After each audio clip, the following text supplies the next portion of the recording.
أعوذ بالله من الشيطان الرجيم. بسم الله الرحمن الرحيم. لقد جاءكم رسول من أنفسكم عزيز عليه ما عنتم حريص عليكم بالمؤمنين رؤوف رحيم. فإن تولوا فقل حسبي الله لا إله إلا هو عليه توكلت وهو رب العرش العظيم.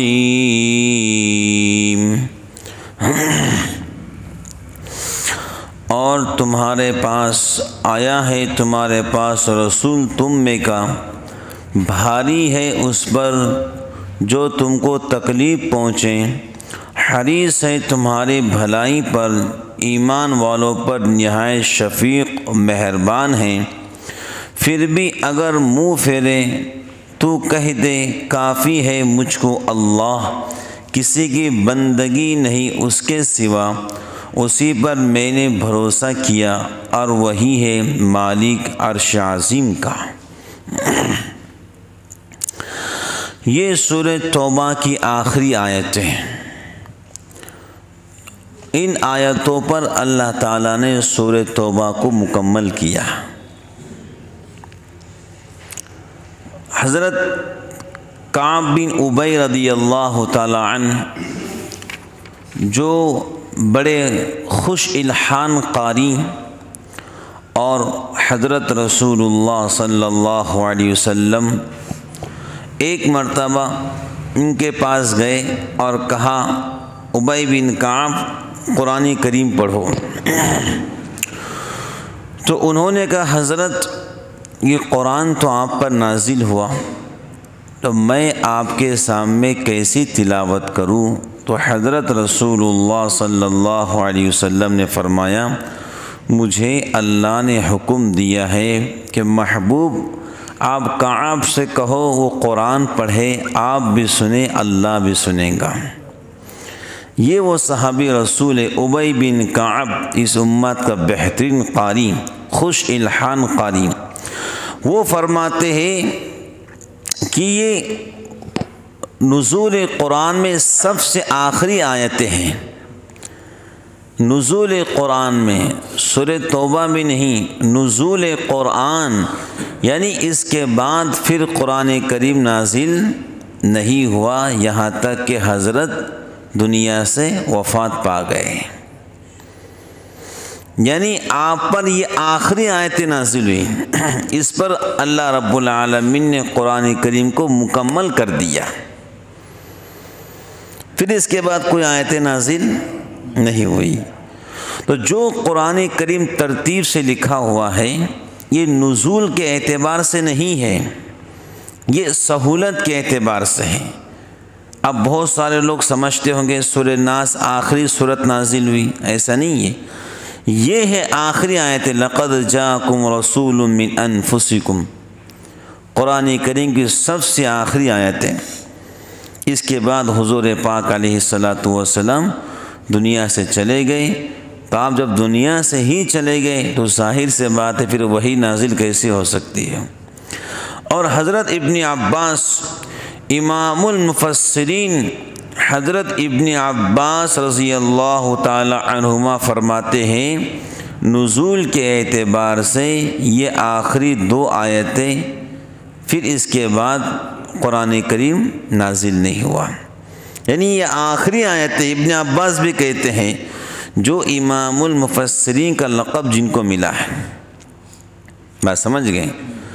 تو سورہ توبہ کو نہیں اللہ تعالیٰ نے ان آخری دو آیتوں پر اپنے کلام کو مکمل کیا ہے. بات سمجھ گئے؟ تو حضرت رسول اللہ صلی اللہ تعالی علیہ وسلم کے بارے میں کہا گیا کہ آپ خلق خدا پر، حضور جو ہیں خلق خدا پر یعنی اللہ رب العالمین نے جتنی مخلوقات کو پیدا کیا ہے ان پر اور بالخصوص مسلمانوں پر بے حد مہربان اور شفیق اور ہمدرد ہے۔ رسول اللہ صلی اللہ علیہ وسلم کی ذات اقدس خلق خدا پر بالخصوص مسلمانوں پر انتہائی ہمدرد، شفیق اور مہربان۔ خلق خدا آپ نے تمام انسانیت کے لیے اللہ تعالیٰ سے ہدایت کی دعا کی، بات سمجھ گئے؟ پوری انسانیت کے لیے، تکلیف دینے والوں کے لیے بھی آپ نے دعائیں کی، آپ کے خلاف سازش بننے والوں کے لیے بھی آپ نے دعائیں دی، آپ کو زخمی کرنے والوں کو بھی آپ نے دعائیں دی، بات سمجھ گئے؟ تکلیف دینے والوں کو بھی آپ نے دعائیں دی۔ اب اس سے بڑھ کر کیا ہو سکتا ہے کہ حضرت عمر فاروق رضی اللہ تعالی عنہ جیسا بہادر انسان آپ کو قتل کے واسطے نکلا ہے اور آپ ان کے لیے دعا کر رہے ہیں، اے اللہ عمر فاروق کو اسلام عطا فرما۔ ارے بات سمجھ رہے ہیں؟ ایک شخص آپ کو قتل کے لیے نکلتا ہے اور آپ اس کے لیے دعائیں کر رہے ہیں، یا اللہ اس کو ہدایت دے دے۔ اللہ رب العالمین نے عمر فاروق رضی اللہ تعالی عنہ کو اپنے محبوب کی دعاؤں کے برکت سے ایمان نصیب فرمایا۔ تو خلق خدا پر جناب رسول اللہ صلی اللہ علیہ وسلم کی ذات اقدس انتہائی مہربان اور شفیق، انتہائی ہمدرد، جتنا ماں اپنے بچوں کو چاہتی ہے اس سے کہیں زیادہ حضور پاک علیہ الصلاۃ والسلام اپنی امت کو چاہتے تھے۔ جتنی مامتا ماں کے پاس ہوتی ہے اس سے کہیں زیادہ مامتا جناب رسول اللہ صلی اللہ علیہ وسلم کے پاس تھی۔ بات سمجھ گئے؟ کیا اس سے بڑا واقعہ ہمارے سامنے موجود ہے طائف کا؟ جب خود اللہ کہہ چکے تھے فرشتوں سے کہ کارروائی کرنے سے پہلے ایک بار میرے محمد سے پوچھ لو کیا کہتے ہیں۔ پہاڑوں کے فرشتوں نے کہا تھا کہ اللہ حکم دیجئے ہم جو ہے طائف کے باشندوں کو آٹے کی طرح پیس کے رکھ دیں گے۔ ہاں بات سمجھ گئے؟ عرش معلیٰ کے فرشتے عرش معلیٰ کے ستونوں کو لپک کر دعائیں کر رہے تھے کہ اللہ آپ کارروائی کر لیجئے، لیکن اللہ نے تمام فرشتوں سے کہا کارروائی کرو لیکن اس سے پہلے میرے لاڈلے محمد سے پوچھو کیا کہتے ہیں۔ انتہائی شفیق امت کے لیے۔ تب جبرائیل جیسا فرشتہ، ملک الجبال، پہاڑوں کا فرشتہ حاضر خدمت، قدم بوسی کے بعد گزارش کی حضرت اجازت دیجئے ہم طائف کے باشندوں کو ختم کرنا چاہتے ہیں۔ تو آپ نے کہا کہ اللہ رب العالمین میری طرف سے طائف کے باشندوں کو ختم کرنا چاہتے ہیں تو میں دعا کرتا ہوں اللہ میری طرف سے طائف کے باشندوں کو ہدایت نصیب فرمائے۔ اللہم اغفر لی قومی فإنہم لا یعلمون، اے اللہ ان کی مغفرت فرما، یہ مجھے جانتے نہیں ہے۔ یہ ہے شفیق نبی اور پیغمبر جناب محمد الرسول اللہ صلی اللہ علیہ وسلم کی ذات اقدس۔ اگر میں اور آپ ہوتے تو بد دعاؤں کی لائن لگا دیتے۔ کیا کرتے؟ بد دعاؤں کی لائن لگا دیتے۔ معاف کرنے کا مادہ نہ میرے اندر نہ آپ کے اندر۔ جذباتی پیر ہیں، کیسے ہم سب جذباتی بن گئے ہیں۔ بات سمجھ گئے؟ جناب رسول اللہ صلی اللہ علیہ وسلم کی ذات اقدس انتہائی شفیق اور مہربان، کیسے کیسے لوگوں نے ستایا۔ ابو سفیان نے 21 سال تک آپ کو تکلیف دی، لیکن اس کے باوجود حضرت نبی پاک علیہ السلام نے فتح مکہ کے دن ابو سفیان کو معاف کیا ہے، نہیں معاف کیا ہے؟ بدر کی لڑائی ابو سفیان طرف سے ہوئی ہے، کہ نہیں ہوئی ہے؟ احد کی لڑائی ابو سفیان کی طرف سے ہوئی ہے کہ نہیں ہوئی ہے؟ کیا نہیں ہوا اور کیا نہیں کیا ابو سفیان نے؟ لیکن نبی پاک علیہ السلام نے فتح مکہ کے دن ابو سفیان کو معاف کر دیا۔ ہندا نے کیا نہیں کیا آپ کے ساتھ میں؟ ہندا نے آپ کے چچا کے کان بھی کاٹے، ناک بھی کاٹی، جگر کو باہر نکال کر دانتوں سے توڑا، لیکن وہی ہندا معافی کی درخواست کرتی ہیں تو جناب رسول اللہ صلی اللہ علیہ وسلم ہندا کو معاف کر کر صحابیہ رسول بنا دیتے ہیں۔ اتنا بڑا جگر دنیا کے اندر آج تک کسی کے پاس نہ تھا، نہ ہے، نہ ہوگا۔ ہے اتنا بڑا جگر کسی کے پاس؟ تو ما عنتم حریص، جب تم کو تکلیف پہنچتی ہیں، عزیز علیہ ما عنتم، تو جب تم کو تکلیف پہنچتی تو ان کو تکلیف ہوتی ہے، وہ حریص ہے تمہاری بھلائی کے۔ کیا ہے؟ آپ حریص ہیں ہماری بھلائی کے، کہ میری امت با کمال بن جائے، میری امت بھلائیوں کے راستے پر چلے اور میری امت بھلائیوں کا مرکز بنے۔ آپ یہ چاہتے ہیں اور آج بھی امت کے لیے اللہ سے دعائیں کرتے ہیں، اے اللہ میری امت کو سہارا دے دے۔ کیا دے دے؟ آپ کی دعا، آپ کے سہارے سے یہ امت چل رہی ہے اور سورج چمک رہا ہے اور چاند اپنی ٹھنڈی ہوائیں پھینک رہا ہے۔ بات سمجھ گئے؟ تو جناب رسول اللہ صلی اللہ علیہ وسلم اپنی امت کے لیے انتہائی حریص، بھلائی، خیر اور عافیت۔ دیگر انبیاء علیہم السلام نے اللہ رب العالمین سے قوم کے سرکشی پر دعائیں کی، اللہ میری قوم کو ہلاک کر دے۔ اللہ رب العالمین نے اپنے معصوم نبیوں کے بد دعا کو سن کر قوموں کو ہلاک و تباہ کر دیا۔ لیکن جناب رسول اللہ صلی اللہ علیہ وسلم کے بارے میں کہا گیا، جب تک آپ کی ذات مکہ کے اندر موجود ہے اللہ عذاب کو نازل نہیں کرے گا۔ بات سمجھ گئے؟ منافقین کے بارے میں عبداللہ بن ابی بن سلول مرا تو کیا ہوا؟ حضور فرماتے ہیں اگر 70 مرتبہ بھی استغفار کرنے کے بعد اللہ اس کو معاف کرتا تو میں عبداللہ بن ابی بن سلول کے لیے 70 مرتبہ اللہ کے سامنے استغفار کرتا۔ لیکن اللہ نے قرآن میں کہہ دیا استغفر لهم او لا تستغفر لهم ان تستغفر لهم 70 مرة فلن يغفر الله لهم۔ میرے محبوب آپ منافقین کے لیے 70 مرتبہ استغفار کرے، توبہ استغفار کریں، تب بھی ہم ان کو معاف نہیں کرنے والے ہیں۔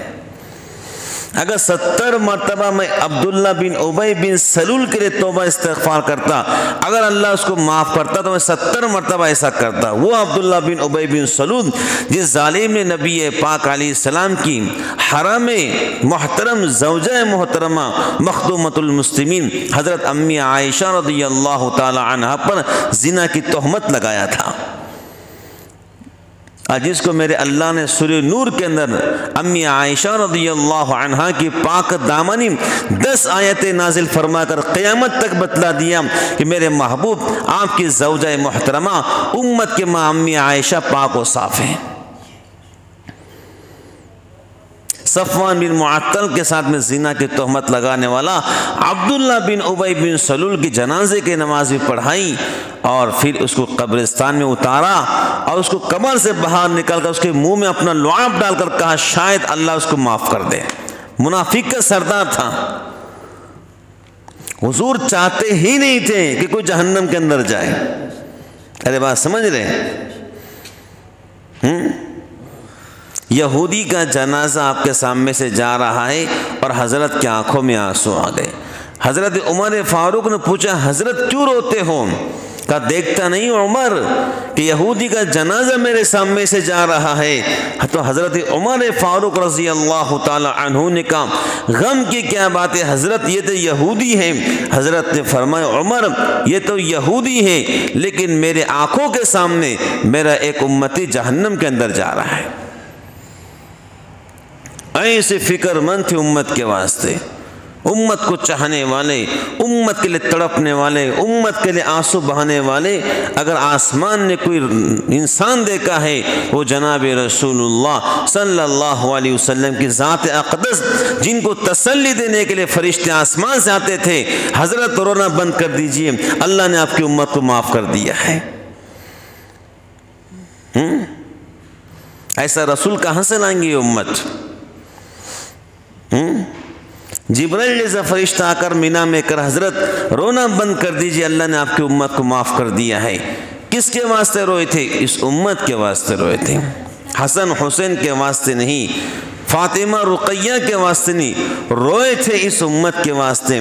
اللہ کے پاس گئے ہیں تو امت کر کے اللہ کے پاس گئے ہیں، اور حشر کے میدان کے اندر انبیاء علیہم السلام کہیں گے یا ربی نفسی نفسی، یا ربی نفسی نفسی، یا ربی نفسی نفسی۔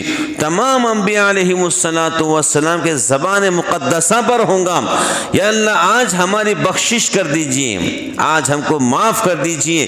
لیکن حشر کے میدان کے اندر ایک آواز آئیں گی، غمگین انسانیت کے لیے، اداس انسانیت کے لیے، پریشان زیادہ انسانیت کے لیے، مصیبت زیادہ انسانوں کے لیے ایک آواز آئیں گی، یا ربی امتی امتی، اے اللہ میری امت کو معاف فرما۔ ساری انسانیت، کروڑ ہاں کروڑ انسان دیکھیں گے یہ کون ہے شخصیت، یہ کون ہے اپنے زبان سے کہہ رہا ہے میری امت کو معاف فرما۔ جب سب کی نگاہ دیکھیں گے تو جناب رسول اللہ صلی اللہ علیہ وسلم کی ذات اقدس اپنے مبارک زبان سے کہتی ہوں گی یا ربی امتی امتی، اللہ میری امت کو معاف فرما۔ اس لیے میں چیخ چیخ کر اور پکار کر تم سے کہتا ہوں اور بارہا کہہ رہا ہوں، درود شریف کی پابندی کیا کرو۔ جتنا احسان جناب رسول اللہ صلی اللہ علیہ وسلم کا اللہ کے بعد ہے، اتنا احسان ہم پر کسی کا نہیں ہے۔ میں کیوں چیخ رہا ہوں، کیوں چلا رہا ہوں؟ تم سے کہہ رہا ہوں اور ذکر کرو، میرے رب کو یاد کرو، تم سے کہہ رہا ہوں درود شریف پڑھو کہ حشر کے میدان کے اندر میں جناب رسول اللہ صلی اللہ علیہ وسلم کے سامنے کیا شرمندہ نہیں ہو سکوں گا۔ اے اللہ کے محبوب، میں نے آپ کے امت کے کچھ لوگوں سے کہا تھا درود شریف پڑھو، بات سمجھ گئے؟ لقد جاءكم رسول من انفسكم عزيز علي ما عنتم حريص عليكم بالمؤمنين رؤوف الرحيم۔ آیا ہے تمہارے پاس رسول تم میں کا، بھاری ہے اس پر جو تم کو تکلیف پہنچے، حریص ہے تمہاری بھلائی پر اور ایمان والوں پر نہایت شفیق اور مہربان۔ بات سمجھ گئے؟ تو چلتے پھرتے صبح اور شام جناب رسول اللہ صلی اللہ علیہ وسلم کی ذات اقدس پر درود شریف پڑھنے والے بنو، خدا کی قسم آخرت کے اندر اور حشر کے میدان کے اندر محبوب کی شفاعت آپ کو نصیب ہوں گی۔ حضور نے فرمایا جو چاہیں جتنا دور ہو ہم پر درود شریف پڑھیں گا ہم سے قریب بن جائیں گا۔ یہ ضروری نہیں کہ مدینہ پاک میں ہی رہیں، چاہیں جتنا دور ہو ہم پر درود شریف پڑھیں گا وہ ہمارے قریب بن جائیں گا۔ کتنا ان کا ہم پر احسان کہ انہوں نے اللہ کریم کے پاس سے نماز کو لا کر دیے، اللہ کے پاس سے قرآن پاک کو لا کر دیا، اللہ کے پاس سے ایمان کی دولت ہم جیسے گنہگاروں کو عطا فرمائی۔ کتنا بڑا احسان ہے۔ اللہ کے بعد تو آپ ہی کا مقام ہے، اور اللہ کریم کے ذات عالی کے بعد آپ ہی کا ہم پر احسان ہے، اور ہے یا نہیں ہے؟ زندگی جینے کا طریقہ سکھلا دیا، کیسے بیٹھتے ہیں، کیسے اٹھتے ہیں، کیسے گفتگو کرتے ہیں، کیسے نماز پڑھتے ہیں، گھر میں کیسے رہتے ہیں، بازار میں کیسے رہتے ہیں، اپنے اولاد کے ساتھ میں کیسے رہتے ہیں، بیوی کے ساتھ میں کیسے رہتے ہیں، ماں کے ساتھ میں کیسے رہتے ہیں، بہن کے ساتھ میں کیسے رہتے ہیں، دوستوں کے ساتھ میں کیسے رہتے ہیں، دین کی دعوت میں دعوت کیسے دیتے ہیں، یہ سارے طریقے جناب رسول اللہ صلی اللہ علیہ وسلم نے اپنی امت کو دے کر گئے ہیں، اور کسی بھی میدان کے اندر امت کو یتیم نہیں چھوڑا ہے۔ اس امت کو اللہ سے ملا کر گئے ہیں۔ بولا گئے کہ نہیں گئے ہیں؟ ہاں، تو بزرگان دین میں خود کہنے والا، آپ حضرات سننے والے، ہم اللہ کریم کی ذکر کے بعد اپنے محبوب پر درود شریف پڑھنے والے بنے۔ پڑھیں گے انشاءاللہ، چلتے پھرتے یہ پڑھنا ضروری ہے تاکہ ہمارے روحانیت میں اضافہ ہو اور محبوب حضرت نبی پاک علیہ السلام سے ہمیں قلبی محبت ہو جائے۔ کیا ہو جائے؟ دلی محبت۔ فَإِن تَوَلَّوْا فَقُلْ حَسْبِيَ اللَّهُ۔ میرے محبوب آپ لوگوں کو دین کی دعوت دیتے ہیں، اگر وہ منہ پھیر لے، کیا کریں؟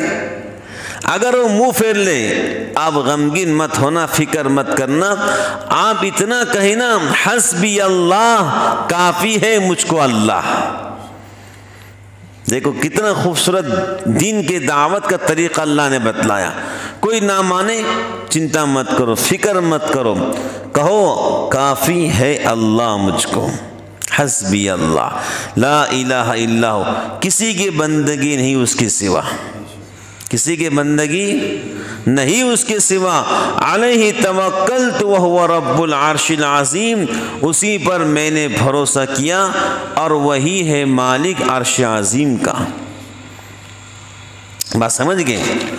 تو اللہ رب العالمین کی حکومت پوری دنیا پر ہے، زمین سے لے کر عرش معلیٰ سے لے کر تحت الثری تک، اور تحت الثری سے لے کے عرش معلیٰ تک، مشرق سے مغرب، جنوب سے شمال، سب طرف حکومت اللہ کی ہے۔ لہو ملک السماوات والارض وما بینہما، زمین اور آسمان جو بھی جگہ خالی ہے، سب طرف حکومت اور بادشاہت اللہ رب العالمین کی ہے۔ حضرت ابو درداء رضی اللہ تعالی عنہ فرماتے ہیں، جو شخص صبح و شام یہ آیتیں، کون سی؟ حسبی اللہ، لا الہ الا هو علیہ توکلت وہو رب العرش العظیم، یہ آیتیں صبح و شام 7 مرتبہ پڑھتا ہے تو اللہ تعالیٰ اس کے تمام کام کو آسان بنا دیتے ہیں۔ بولو کیا کرتے ہیں؟ رکھے ہوئے کاموں کو بنوا دیتے ہیں، الجھے کاموں کو سلجھا دیتے ہیں۔ بات سمجھ گئے نا؟ یہ دنیا ہے، اس کے اندر بہت سارے کام رکتے ہیں، بنتے نہیں ہیں، الجھتے ہیں، سلجھتے نہیں ہیں، کیونکہ اللہ تعالیٰ نے اس کو آزمائش کا اور مصیبت زیادہ دنیا بنایا ہے۔ بات سمجھ گئے نا؟ یہاں کام رکھیں گے جلدی بنیں گے نہیں، الجھیں گے جلدی سلجھیں گے نہیں۔ تو یہ آیت پڑھ لیا کرے، حسبی اللہ، لا الہ الا ہو علیہ توکلت وہو رب العرش العظیم، واللہ سبحانہ وتعالی عالم، لک الحمد ولک الشکر۔ آج سورہ توبہ الحمدللہ منگل کو مکمل ہوئی ہے، جو لگ بھگ 2.25 مہینہ چلی ہے۔ کتنے چلی ہے؟ سورہ توبہ لگ بھگ 2.25 مہینہ، 45 دن چلی ہے۔ کتنے روز چلی ہے؟ ہاں، تقریباً 43 دن کی تفسیر موجود ہے اس سورہ توبہ کی، اور بیچ میں غالباً 1 2 3 دن چھوٹ گئے تھے مائک کی خرابی کی طرف سے یا کسی وجوہات کی بنا پر۔ لگ بھگ 45 دن تک سورہ توبہ چلی ہے، جس کی 43 دن کی تفسیر موجود ہے۔ الحمدللہ، لک الحمد ولک الشکر، لک الحمد ولک الشکر، یا ربی لک الحمد کما ینبغی لجلال وجہک وعظیم سلطانک۔ الحمدللہ قرآن کریم مع ترجمہ، تفسیر و تشریح کے ساتھ میں چل رہا ہے۔ یہ کارواں، یہ باغ و بہار پوری زندگی موت تک چلتا رہے، اور ہم یہ کہیں حسبی اللہ، لا الہ الا ہو علیہ توکلت وہو رب العرش العظیم، اور زندگی کا آخری دن ہو اور قرآن کریم کی آیتیں زبان پر ہو، قرآن کی تفسیر کر رہے ہو، اور اسی حالت میں اللہ اپنے پاس بلائے۔ آمین ثم آمین، وآخر دعوانا الحمدللہ رب العالمین۔